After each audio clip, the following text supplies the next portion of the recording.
누군가는 전우원 씨의 폭로 사건에 대해 용기와 박수를, 누군가는 결국 돈 때문이지 않냐, 거액의 재산 상속받고 호의호식할 수 있었다면 과연 폭로했는가, 그래서 회개할 여지도 없지 않았을까 라는 왜곡된 시선으로 바라보는 이도 있는 상황인데요. 전우원 씨는 과연 어떤 계기로 세상에 나와 모든 걸 폭로하게 되었을까요? 아마 이런 이유 때문이지 않을까 싶습니다. 첫 번째, 자기 비판적인 사람. 조사를 좀 해봤는데요. 자기 비판적인 사람은 주위 사람의 기대나 표준에 부응하지 못하여 그들의 사랑과 인정을 잃을까 전전긍긍하고, 그러한 기대에 도달하지 못하면 끊임없이 스스로를 비난하고 죄책감, 실패감, 무가치감, 열등감에 시달려서 우울증에 취약하다고 합니다. 마침 전우원 씨는 가족에게 충분한 관심과 사랑을 받고 자라야 할 나이에 일찍이 아버지로 인한 이혼과 바람이라는 불행을 겪어 정서적 불안과 부재로 자기 비판이 높은 사람이 되었을 가능성이 커 보입니다. 그리고 그에게 있어 부모님을 온전히 사랑할 수 없는 마음은 마치 지옥을 걷는 듯 고통스러운 것이겠죠. 카라마조프가의 형제들에서 지옥이란 더 이상 사랑할 수 없다는 것에 대한 고통이라고 했던 것처럼요. 그 지옥으로부터 탈출할 수 있도록 마중물 역할을 해준 것이 폭로가 아니었을까 싶습니다. 그의 마음을 조금 더 헤아려보고자 드라마 나의 해방일지 연미전 캐릭터 대사를 가져와 봤습니다. 난 지금 누군가를 사랑하고 누군가의 지지를 받고 그래서 편안한 상태라고 상상하고 싶어요. 난 벌써 당신과 함께한 그 시간을 살고 있다. 그렇게 생각하고 싶어요. 아무 일도 일어나지 않고 아무도 날 좋아하지 않고 긴 시간 이렇게 보내다간 말라 죽을 것 같아서 어디에 갇힌 건지 모르겠지만 뚫고 나가고 싶어요. 진짜로 행복해서 진짜로 좋았으면 좋겠어요.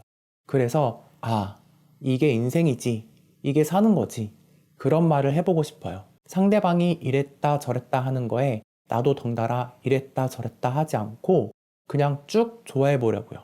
방향 없이 사람을 상대하는 것보단 훨씬 낫지 않을까? 이젠 다르게 살아보고 싶어요. 어려서 교회 다닐 때 기도 제목 적어내는 게 있었는데 애들이 쓴 거 보고 이런 걸 왜 기도하지? 성적, 원하는 학교, 교우관계, 고작 이런 걸 기도한다고? 신한테? 신인데? 난 궁금한 거 하나밖에 없었어. 난 뭐예요? 나 여기 왜 있어요? 마음이 어디 한 군데도 한 번도 안착한 적이 없어. 이불 속에서도 사람들 속에서도 불안하고, 난 왜 딴 애들처럼 해맑게 웃지 못할까? 난 왜 늘 슬플까? 왜 늘 가슴이 뛸까? 왜 다 재미없을까? 인간은 다 허수아비 같아.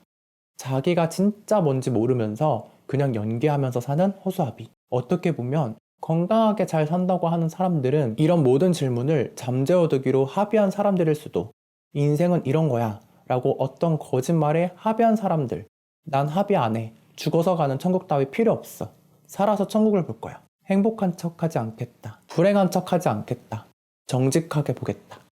두 번째, 기독교 신앙인으로서 온전한 회개를 위해 전우원 씨는 본인도 죄인이고 범죄자 집안이라고 직접 말했는데요. 기독교에서는 죄의식을 온전하게 경험하기 위해서는 먼저 수치심의 문제에 관심을 가져야 한다고 합니다. 수치심은 죄 자체에 직면하지 못하게 만들고 죄의 결과나 실패감에 사로잡혀 뒤로 물러서게 만드는 경향이 있습니다.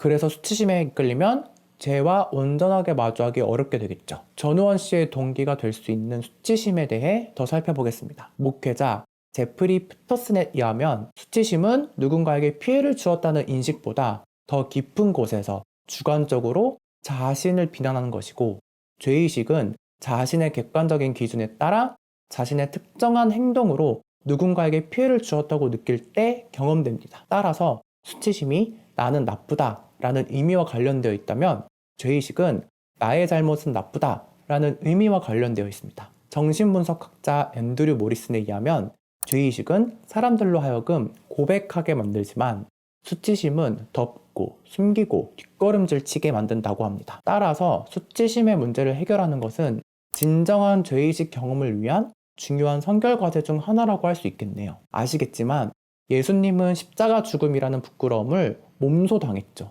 젊은 남성인 예수는 전라의 몸으로 사람들 앞에서 십자가에 매달리는 극단적인 수치심을 겪었고요. 제프리 피터스는 예수는 종종 수치심에 사로잡힌 사람들과 자신을 동일시했듯이 감정이입이 되어 수치심을 경험했을 것이다 라고 말합니다. 예수는 우리 대신 당한 큰 부끄러움으로 우리의 부끄러움들을 가려주었죠. 신앙인들은 예수의 부끄러운 십자가 죽음으로 말미암아 죄사함 뿐만 아니라 수치심에서 노임받고 의인됨으로 죄인됨과 부끄러움에서 벗어날 수 있었습니다. 그리고 이제 의인의 자격으로 하나님과 관계를 맺을 수 있었죠. 즉 의인됨의 자리에서 죄를 짓고 죄의식을 느끼고 회개하며 하나님과 온전한 관계를 추구하게 되었습니다.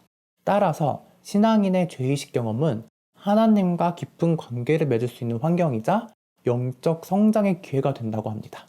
그런데 수치심의 문제가 해결되지 않으면 예수님과의 온전한 관계 경험을 할 수가 없습니다. 그래서 전우원 씨는 영상에서 수치심을 제대로 노출시켜 본인을 포함한 가족 대대로 내려온 죄의식에 대해 폭로하여 하나님과 온전한 관계를 추구하는 길을 택한 게 아닐까 싶네요. 한 줄로 정리하면 전우원 씨는 그동안 수치심에 억눌렸던 자아를 기독교적 방법을 통해 수치심의 짐에서 노임받고 수치심에서 벗어난 진정한 죄의식으로 영성 생활을 하며 온전한 회개의 삶을 살려고 한 것이다 라고 해석할 수 있겠네요. 전우원 씨가 폭로를 통해 과거의 트라우마를 극복하고 집안의 원죄를 회개하는 것이 마치 드라마 더 글로리에서 기억나는 장면이 있어 가져와 봤는데요. 문동은이 복수를 마치고 건축학도의 삶을 살아가는 장면이요. 잃어버렸던 자신의 꿈을 다시 찾아 나서고 평생 숨기기에만 급급했던 상처를 당당하게 드러내며 세상 사람들과 어울려 살아가려는 모습을 보여주는 것처럼요. 그런데 있잖아요. 이 또한 저의 잣대, 저의 추측에 지나지 않습니다. 어쨌거나 명백한 사실은 전우원 씨처럼 내부 폭로를 하는 일은 엄청난 용기가 필요하다는 것입니다. 스스로 모든 걸 내려놓은 사건인 만큼 용기의 박수를 보냅니다. 오늘도 시청해주셔서 감사합니다.